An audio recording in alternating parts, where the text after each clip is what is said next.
actually, my next question is actually building on top of this only. So, right. So, what I have seen, at least in the industry, at least to the exposure that I have, limited as they might be, uh, there is a kind of a chasm between industry and academia, right? So, when I say academia, I want to consider the engineering aspect as well, right? So, of course, you could correct me if I'm wrong.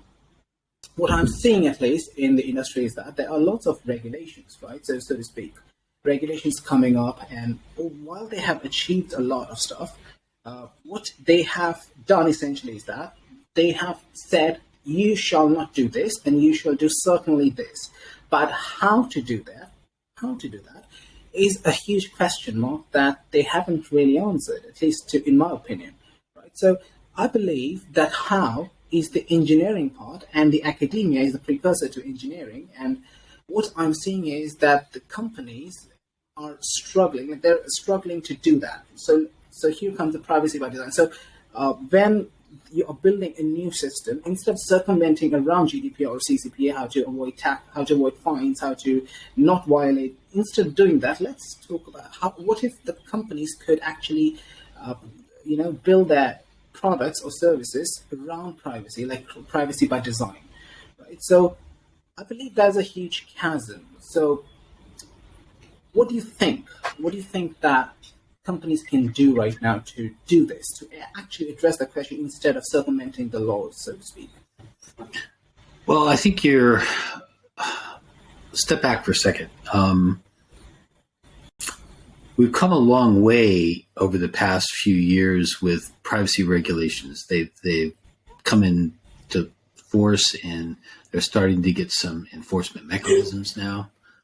Some behaviors changing, but I don't think you and I are actually any safer in terms of having our data uncollected or undistributed or unsold.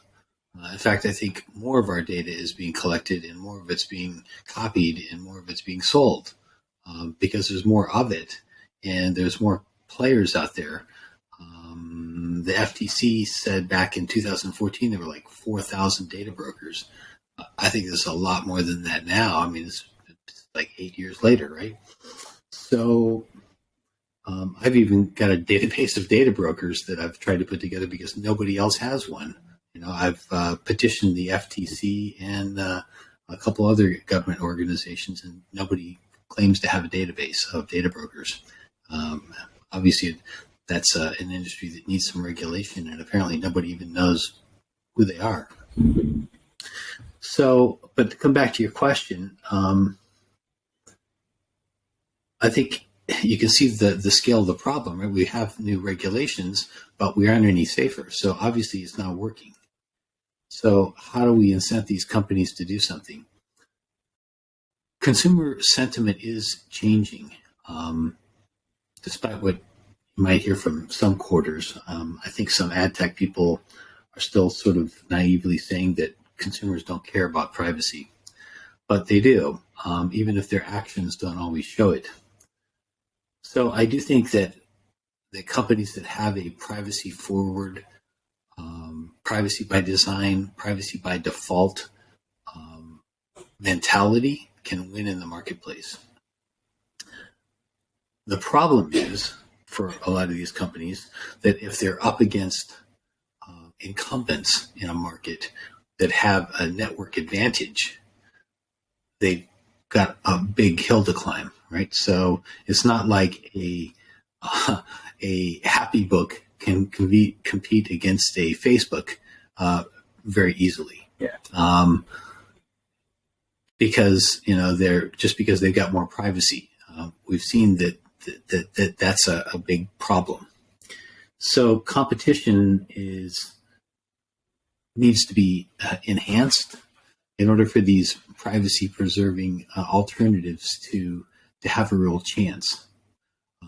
It's not, privacy alone is not going to do that in most use cases or most markets.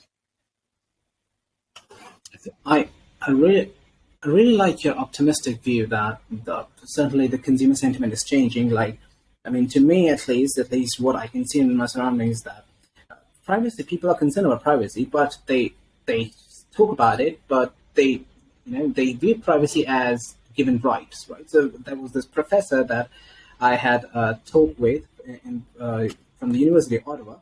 So he suddenly agrees, and he raised a very good point that people think that privacy should be free and it should be by default, so to speak.